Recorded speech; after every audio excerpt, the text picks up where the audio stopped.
Hello, everyone. Welcome to today's webinar. We're going to wait just a few more minutes so folks can log in and then we'll get started.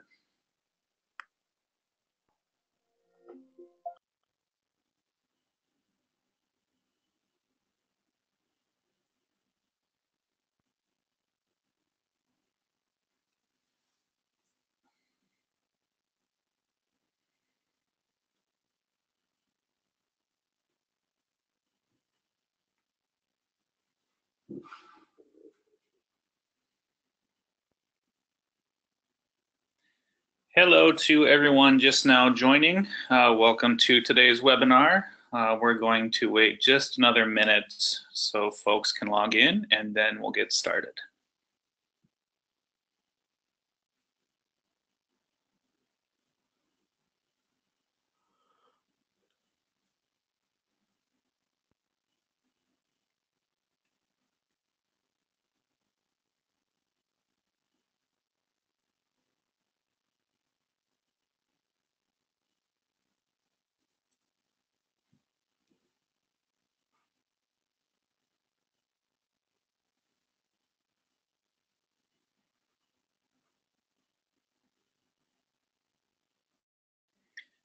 Hello to everyone just now joining. Welcome to today's webinar. We're going to wait just a little bit longer for more folks to log in and then we'll get started.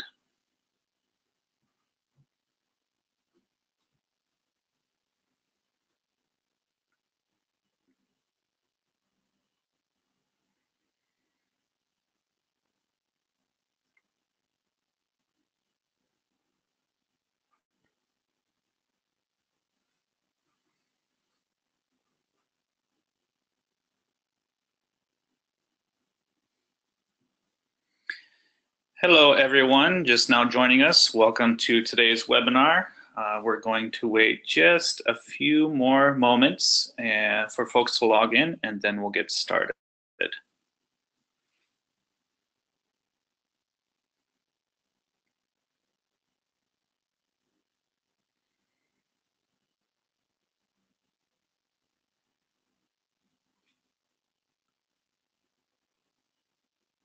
Okay, welcome everyone to today's webinar, Farm to School in Native Communities. I'm John Patrick, Program Manager for the Seed Change in Native Communities project, and we're happy to have you here today. Today's webinar is a part of our new monthly webinar series called Trending Topics in Farm to School, where we're exploring innovative and emerging issues in the farm to school movement. These webinars will be held the first Thursday every month from 2 to 3 p.m. Eastern Time. So mark your calendars because there are more great webinars coming up. Just to go over a few housekeeping items before we get started. Today's webinar is being recorded and the recording will be emailed to you as well as available in our online resources library at farmtoschool.org. If you look at the handout section in the webinar control panel, there are 2 handouts available to you, so please take a look at that. You can use your control panel to submit questions throughout the presentation. We'll have time for Q&A after all of our presenters have gone. You can also use the control panel to communicate with us if you have any technical issues like audio problems. Okay, we'll move on to our second slide. For those of you who are new to the National Farm to School Network, I'd like to give you a brief introduction to who we are. The National Farm to School Network is the leading voice for the U.S. Farm to School movement and is working in communities all across the country to bring local food sourcing and food and agricultural education into schools and early care and education settings. Our network is made up of more than 15,000 members, core and supporting partners in all 50 states, DC and US territories, and advisory board and national staff. You can become part of our network by filling out our free membership form on farmtoschool.org. Next slide, please. One other quick note before we get started with today's presentation. October is just around the corner, which means National Farm to School Month is almost here. Now is the time to start planning celebrations for your community. So we want to give you a few tips and resources. Next slide. This October, we want to inspire, inform, and encourage everyone to take action for farm to school in their community and nationally. We'll be sharing inspiring stories of farm to school and ECE innovation and success on our blog. We'll be encouraging folks to learn more about the movement with webinars, tweet chats, and lots of social media activity. And we ask you all to tell us, what are you doing to take action in October? By signing our Take Action Pledge, you'll be entering into our sweepstakes to win a Project Learning Garden Kit from the Captain Planet Foundation. Next slide. There are many opportunities to get involved, and we have lots of resources to help you get started. Start by going to farmtoschool.org/month. In addition to resources and materials, you'll find a calendar of events happening across the country during October. Continue to check in as we get closer to October. More will be added. Become an outreach partner organization and help us spread the word about Farm to School and to your members by visiting farmtoschool.org/month partner. Lastly, make sure you're signed up for our newsletter, because we'll be sharing more resources and details soon.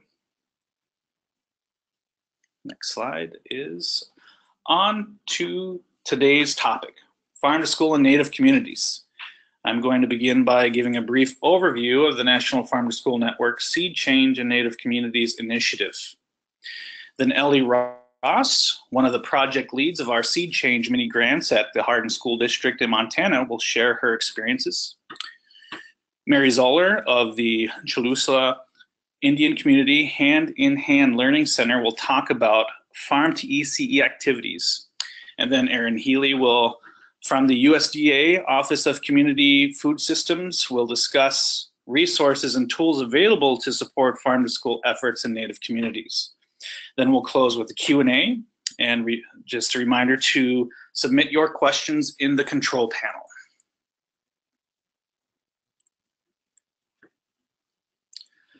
Seed Change.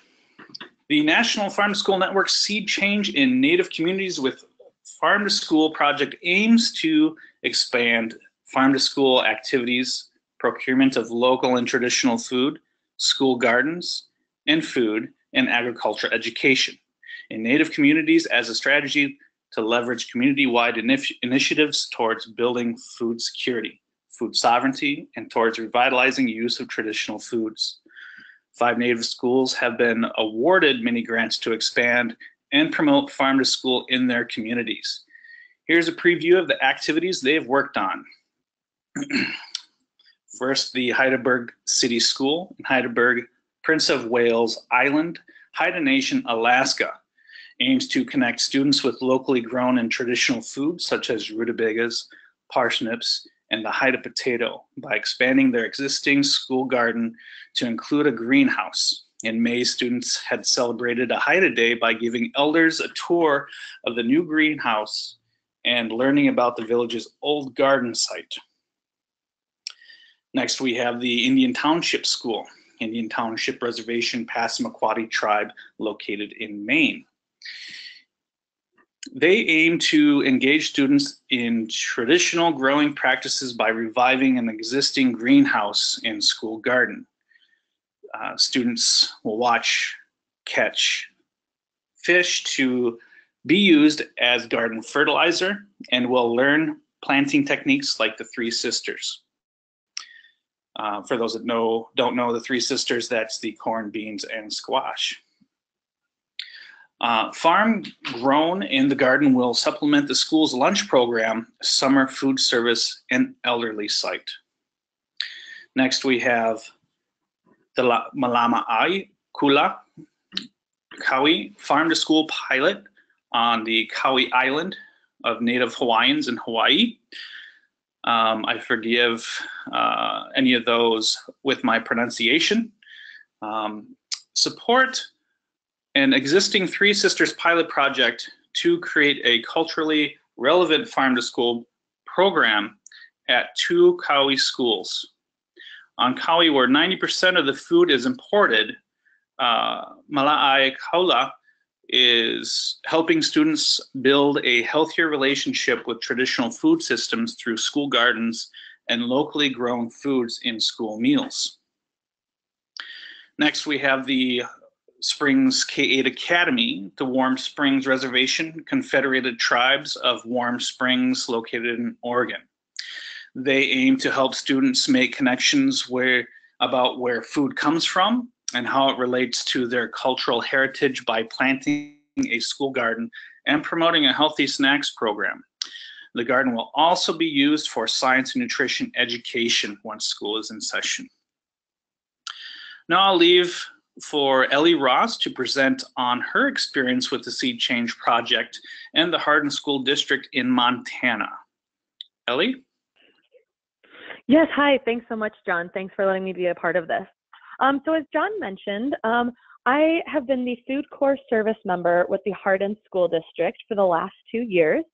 For those of you who are unfamiliar with Food Corps, it's a nationwide team of AmeriCorps leaders serving to connect kids to healthy food and helping them grow up healthy. So that's mostly done through hands-on learning, healthy school meals, and creating a school-wide culture of health. Throughout my time there, we've been expanding farm-to-school efforts that I'll talk about in a little bit. But from those, we created this project of a native orchard at one of our schools, Crow Agency Public School here in Montana.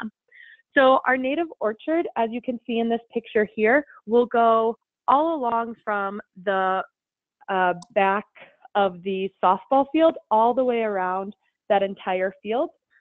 In this planting, we will have June berries, buffalo berries, service berries, and plums, all items that are native to this area and that are used in traditional recipes. Our goal in expanding these efforts are to provide experiential learning opportunities that build relationships between students and the community to the land and food. So we're creating this native orchard on school grounds that students will eventually harvest from, bring in elders and community members to teach traditional ways of planting, picking, and preparing. One of the ways that we've been able to do this is really looking at the structures that are already in place. As you can see by these pictures on the screen, we have shade from these 2 trees already, and so we hope to make this an outdoor learning classroom space, using what's in place and then building off the natural landscape that has been there and unused for the past several years. So we've done this by partnering with local organizations. One of our biggest help has been with the National Resource Conservation Services, or NRCS. They've come out and done soil testing for us and water analysis, and also planting analysis for what makes the most sense for an outdoor learning classroom space, as well as a community gathering space. So from them, in partnership with them, we've been able to understand the soil and landscape better, knowing that there are 3 different types of soils, and how to move forward in our project with them. Another partnership that we're forging ahead with is the local tribal college with Little Bighorn College here. That's about a block away from the school. Being able to partner with these local organizations has really helped move our project forward in terms of gaining community support, as well as having a better understanding of how to set up sustainable structures as we go forward in planting and preparing the site. Another aspect of our project is to have a buffalo hunt that partners with Little Bighorn College and Crow Agency Public School. Being able to partner with existing structures has been really important, like I said. The college puts on a buffalo hunt with one of their student clubs every year. We're hoping to build a relationship between some college students as well as our school students. So through these partnerships, we're really looking to connect classroom, cafeteria, and community. Eventually, we hope to be able to harvest from the orchard, as well as go on the buffalo hunt and use those in the cafeteria, whether for different taste tests or different knowledge, but being able to bring both students and community members together. So that's kind of been the focus of our project. With any project, there have been some barriers. One of the biggest ones has been the short growing season, and with our growing farm to school efforts, wanting a garden or some resource for teachers and students to be able to use. However, with, like I said, the short growing season and most of the availability being in the summer, that's why we chose this project of the native orchard, to be able to use the natural landscape and the natural knowledge that is here. Additionally, some of our barriers include upfront water costs and the time that it takes to grow these trees. About 3 to 5 years is what we're looking for, and so building in those sustainable structures is something that we're really looking forward to connecting with the community, the broader community, to be able to address those head on. So as you can see on the screen now, we've had some other farm to school activities going on within the school system. One of these has been from farmer in the classroom to going out and having farm field trips and providing nutrition, gardening, and cooking education. So students K through 12 participate in different farm to school activities, whether it's classroom education or taste tests in the cafeteria. All of these have grown a budding momentum for farm to school in the Harden School District. As you can see here, we've been able to bring farmers in.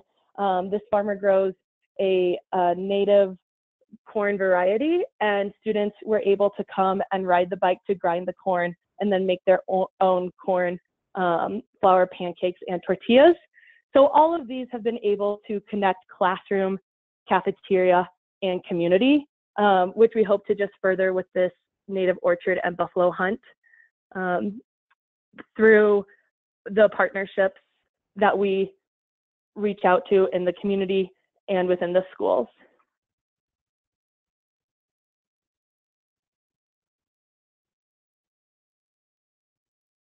And lastly, you can see here some of the other projects that we've done, bringing in the NRCS, who have helped us with the soil, but then also doing soil dirt cups in the cafeteria, as well as this last slide of our Harvest of the Month project, which is regionally grown, Montana grown items that we do education, taste tests, and sometimes artwork on.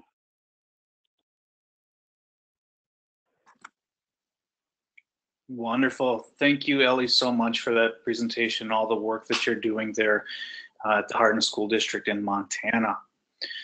Next, I'd like to move forward on to Mary Zoller, the Chusla Indian Community Hand-to-Hand Learning Center, who will talk about Farm to ECE activities. Hi, yes, thank you for letting me join you this morning. So as John mentioned, my name is Mary Zoller. I'm the Assistant Director here at Chusla Indian Community Hand-in-Hand Learning Center. We have children ranging in age from 12 months to 12 years. We provide breakfast, lunch, and snack, which we incorporate local foods next. So back in 2005, we joined the Farm to School movement and have found over the last 12 years that partnerships are key in sustaining this program and keeping everybody involved. Next. Okay. So here's a diagram of of the partnerships that we have found and used, so teachers, food service staff, getting community members involved. It was actually the community that brought it to our attention that they felt that the youth in our community had poor diets and needed to increase fresh produce and vegetables that were also native to our land. Families are a huge part of our center, family engagement, drawing on their strengths and expertise and what they can bring has been a huge help. Local farmers are also another one that we like to utilize, and then the children, getting them out there and involved and planting and their fingers dirty helps. Next slide. So here's an example of one of our experiments is we had the children doing a fall planting, so that would be harvested in the winter, and we found that showing them what the end product was going to be really encouraged them to get out there and plant and also to go and try the food. So the kids were encouraged to try broccoli and cauliflower, cabbage, Brussels sprouts, and items like that. We also encouraged them to try them all fresh, not steamed, and without any additive dippers. So those are one of the things that we've done at the center. Next. We also do tastings throughout the year in our garden. So in this one, we did a spring planting, and we had the children do taste tests of different smoothies, again, using the vegetables and fruits that we were planting in our garden so they could see the possibilities of what we were going to be able to harvest in a few weeks. We also do encourage them to try new foods and keep them in our menus to encourage that. We've also seen an increase in the children eating. It's been really nice to have parents come in and say, oh my goodness, you got my child to eat a zucchini. I've never been able to do that at home. What did you do? And we just explain that that by the child going out there and seeing the zucchini as a transplant and watching it grow and going out weekly and watering it and weeding and then seeing the blossom and finally the fruit comes out, that they're so excited to try it because they have ownership in that piece of fruit. Next slide, please. Also part of our farm to school is we visit as many local farms as we can. We have, when we visit the farms, we let the children go and pick the produce and bring it back and then plan cooking activities around it. This is a really nice way to build a partnership with a farm. It supports them and it also supports our center. Next. So with local farmers, we like to ask them, using them to come to our center. We have one farmer who will come and do a demonstration on pecans and the different varieties, letting the kids do taste test. We have another farmer who lets us come there every year and do a hay ride. She shows us all the different varieties of fruits, fruit trees that she has, and and lets the kids do taste tests there on the farm. And then again, they get to go and choose what they want so that we can add it to our menu for that following week. We've also had parents who are farmers and had them bring in their crops and again, show the kids what it is that they grow locally and let the kids touch it.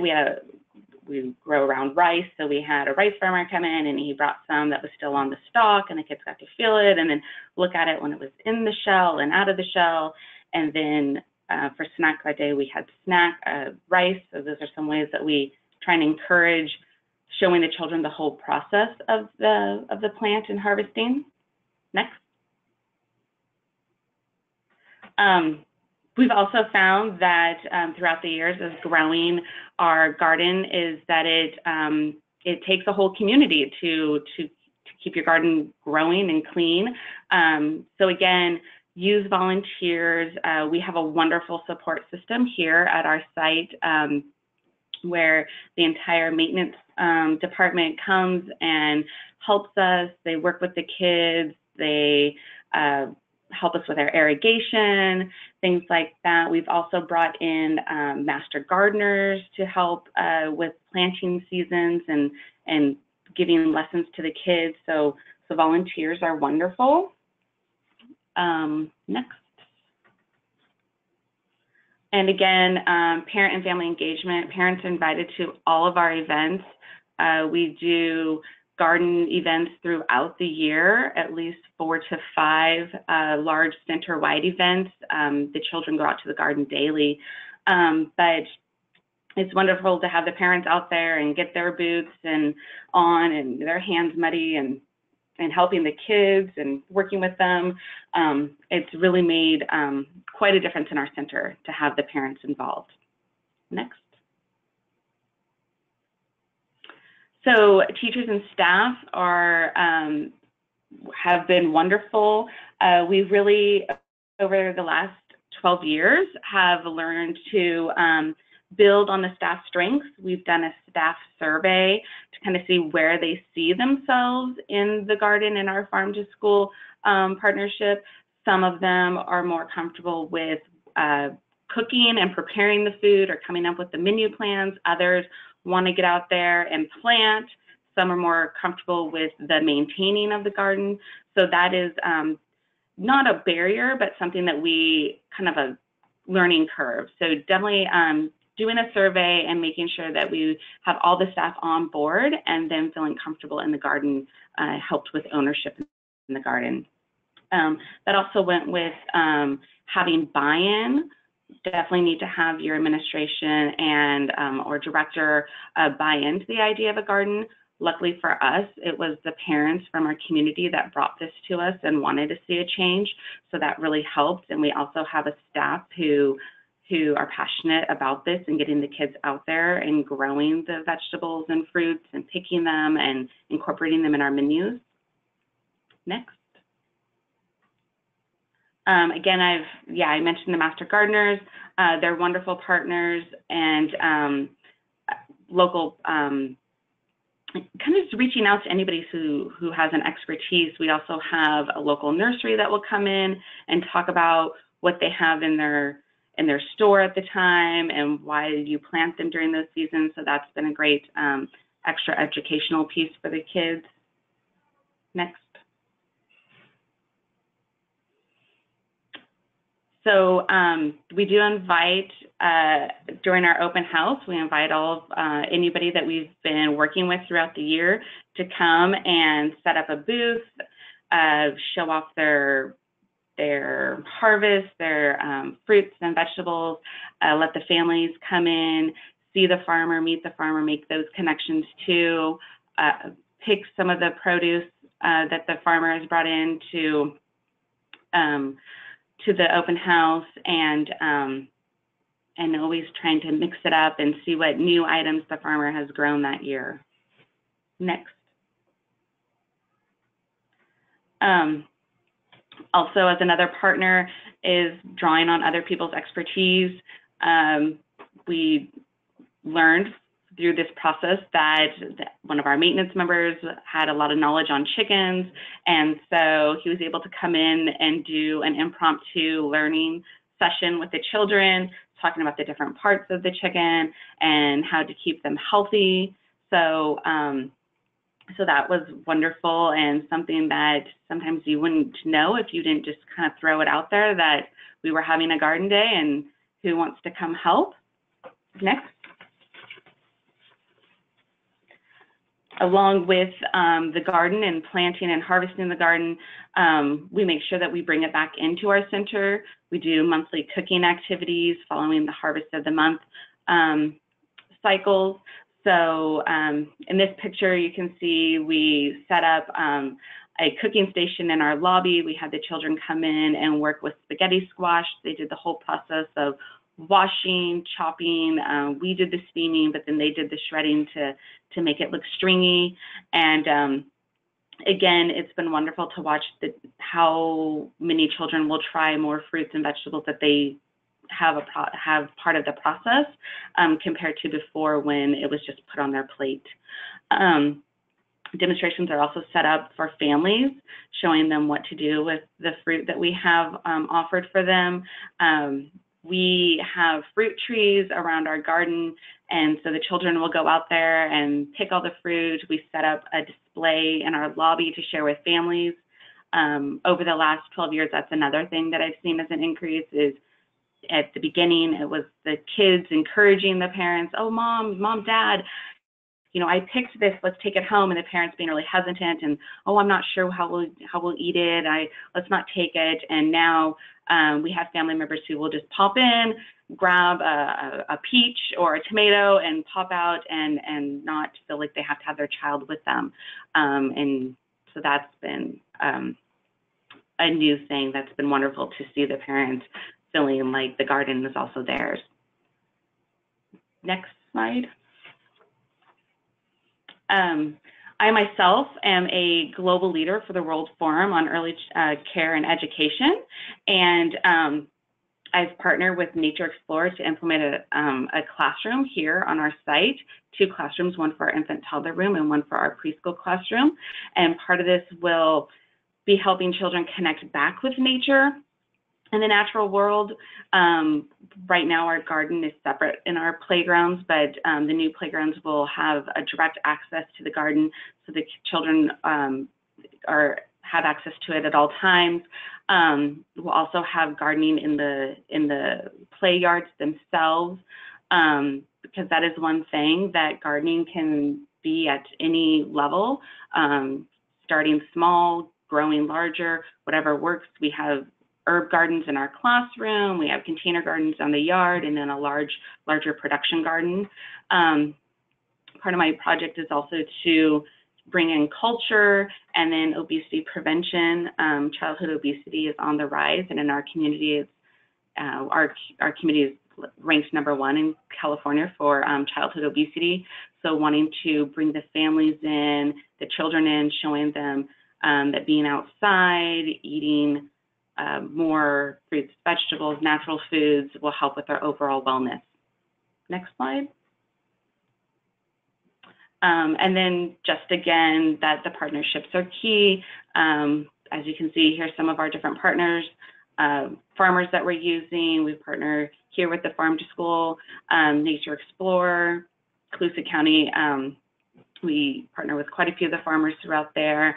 We just added a new partnership with 4-H, and we'll be doing a after-school enrichment program where they'll be bringing us and helping with materials around gardening, food preservation, and healthy living. So thank you.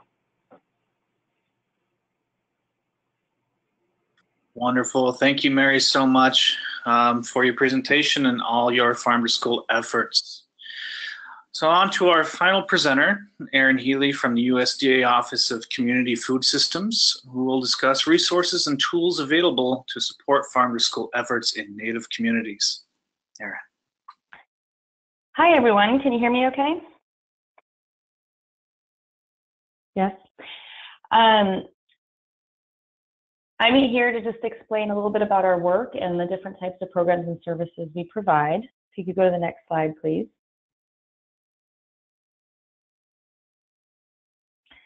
So our office was created through the Healthy Hunger-Free Kids Act in 2010, and we have 3 main pillars to our work. The first is a grant program. We distribute $5 million in grants each year to nonprofit schools, tribal organizations, and state agencies in order for them to plan, implement, or train on farm to school. The second pillar of our work is training and technical assistance. We provide webinars, we write fact sheets and memos to provide clarification on our regulations, and we also provide in-person trainings specifically related to local procurement. We have regional leads in each of the 7 regions, and I'll talk a little bit more about that later on. But they are our on-the-ground staff working full-time to provide training and technical assistance to grantees and stakeholders to implement farm to school. Our third pillar is evaluating our work. So we contribute to an ongoing national dialogue about farm to school, and we create an evidence base to prove that farm to school works and to show how it works. We do this in a few different ways. One is through reporting from our grantees, and the other is through our farm to school census, which happens every few years. And we're hoping the next one will be in 2019. Next slide, please. So one of the main messages in our training and technical assistance is encouraging schools, after school programs and summer programs to source and serve local and regionally sourced food. We understand that this needs to be integrated throughout the school day and throughout the classroom and throughout all the different components of what happens at a school in order for it to be successful.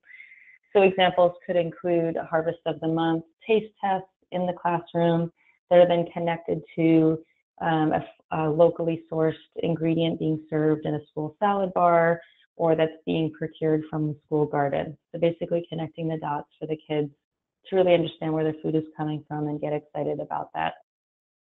Next slide, please. We've done a lot of work to explain more about local and traditional foods. If you bear with me for a second, I'm just going to pull up my version of the slides to see my notes.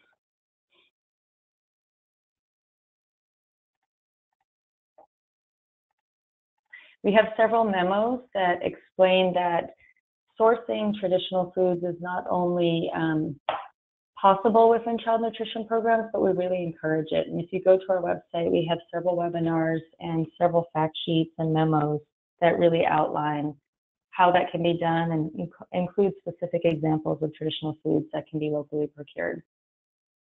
Next slide, please.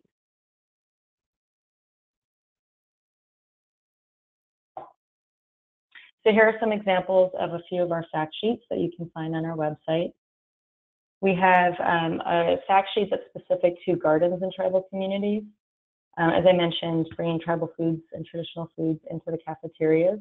And there was also a specific fact sheet about serving local meat and clarifying a lot of questions as well as dispelling myths around that particular topic area.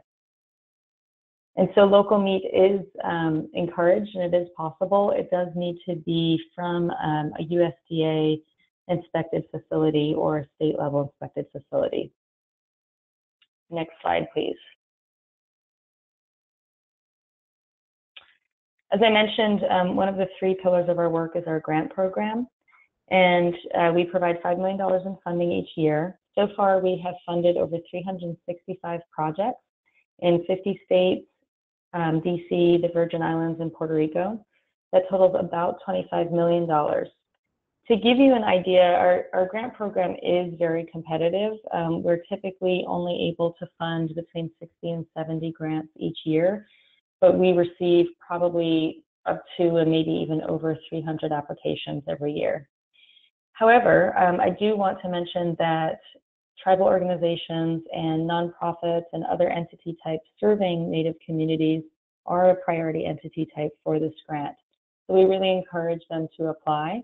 We also encourage them to work with their regional lead to really understand whether or not their ideas and their programs are in line with farm to school as we understand it. I know a lot of tribes are working on food sovereignty programs, and that often aligns really nicely with farm to school, which includes school gardens, and it includes even school farms or procuring from local farms and creating a little community food system on site. Next slide, please.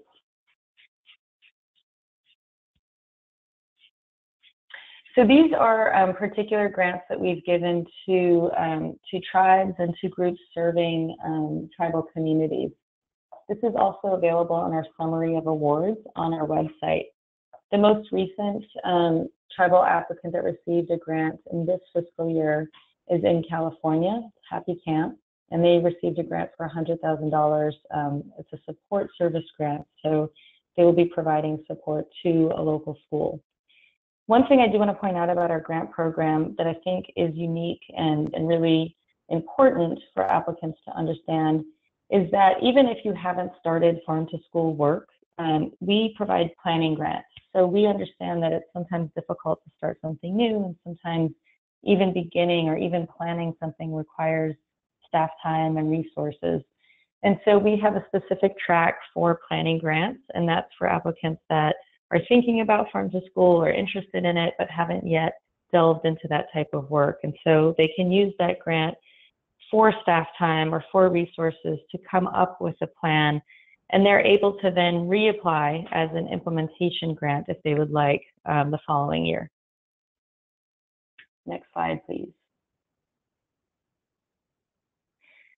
This is a document that was created to really put all of this information in one place, and this is all of the different grants that support tribal communities as they relate to local and community food systems. Again, this is available on our website, and it's just to show you that we're not the only grant that could be applicable to local food or to food sovereignty efforts. So I encourage you to download this from our website and make notes about when these particular RFAs go out. Our RFA, we are hoping it will go out in October. That's when it's planned to be released. And typically, the grant applications are due by the end of December. And we do hold webinars to provide applicants answers to any questions they may have. We have a lot of frequently asked questions on our website. And those webinars are also a chance to learn a little bit more about the grant program, where we go into what we're looking for and what makes an application successful. Next slide, please. This is a local food compass map, again, available on our website. It's helpful for those just starting out, or even for those interested in applying for a grant that want to map their local food resources in their communities. So I encourage you to look this up and see who else might be working in your state or in your region. We really highly encourage partnerships. We like to leverage resources, and we look for programs that have a far reach and scope and are going to show us that they can be sustainable past the grant program. And I think partnerships is a key strategy to achieve that sustainability. I think this map is great because it also shows just the local food resources in general. So for instance, there are food hubs, and I know that sometimes distribution or processing, there's these different elements of a local food system that might be missing or needed. And so this map is a great tool to really understand where would the nearest processing facility be, for instance. We also encourage people to make sure that their information is up to date on these resources so that we're capturing all of what's out there.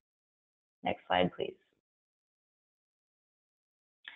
I mentioned that research and evaluation is the third main pillar of our work. And I did talk a little bit about the census. Every few years, we conduct a nationwide farm-to-school census where we survey all of the school districts across the country, and we ask a bunch of different questions to really get a feel for where is farm-to-school nationwide, and to be able to really capture the growth and the trends within this larger framework of farm-to-school. So we hope to have another one out in 2019. But this is just a little bit of a highlight from the most recent census in 2015. And we encourage you again to look at the Farm to School Census website. It has its own website, and you're able to drill down to the state level and the regional level to understand a little bit more about what's happening in your neck of the woods and how this might relate to your community. Next slide, please.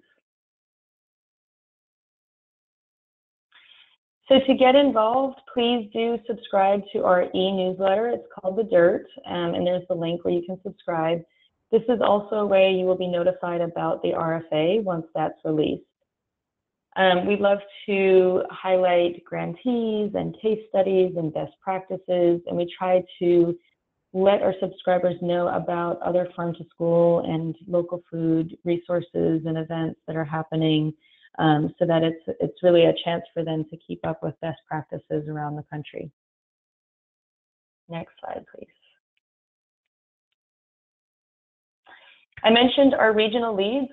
We have one full-time person in each of our regional offices that is available for questions, for technical assistance. If you are interested in a local procurement training, you would go to ask them first. And this is also a map to show you how our regions are divvied up. So there are, for instance, some tribes that might need to work with 2 or even 3 different regional leads, depending on how the regions are mapped compared to how their communities are mapped out. You can find their information on our website as well, but this is just help put some faces to the names and let you know how we operate on a geographic regional basis. I believe that's it for me. Thank you.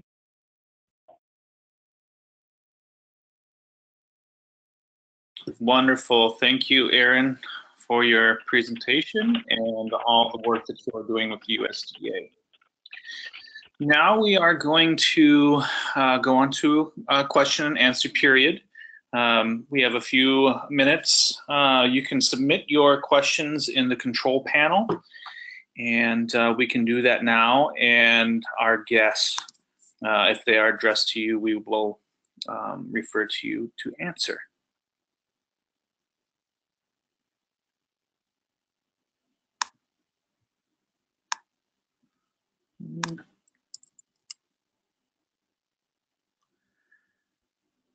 I just seen a message from Rick Sherman about working with the Warm Springs School Garden Coordinator, wanting to work with them. Yes, I'll be able to forward you contact information to Warm Springs after the webinar is through.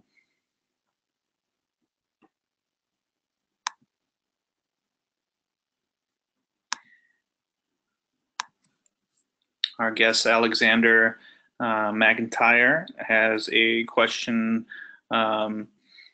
about any work being done in rural areas where there are high numbers of Latino and Mexican indigenous farm worker kids. If there's anyone on today's call presenting, if you know an answer to that, and or can best direct Alexander to an answer, we can do that now or follow up after the webinar.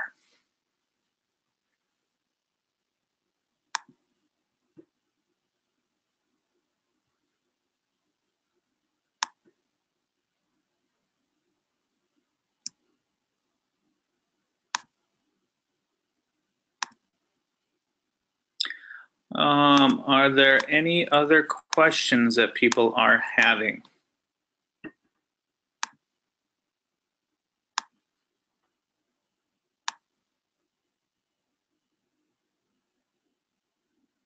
Okay. If there are no further questions, oh, just a moment here.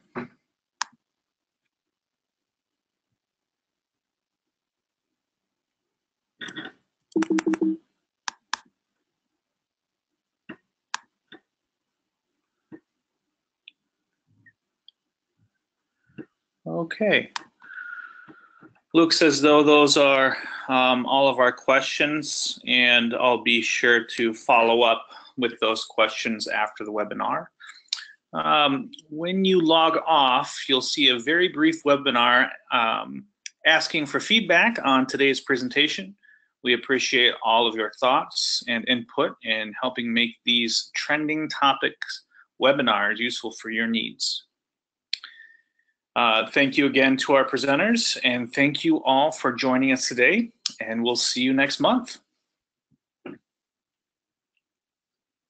Thank you. Thanks so much. Thank you.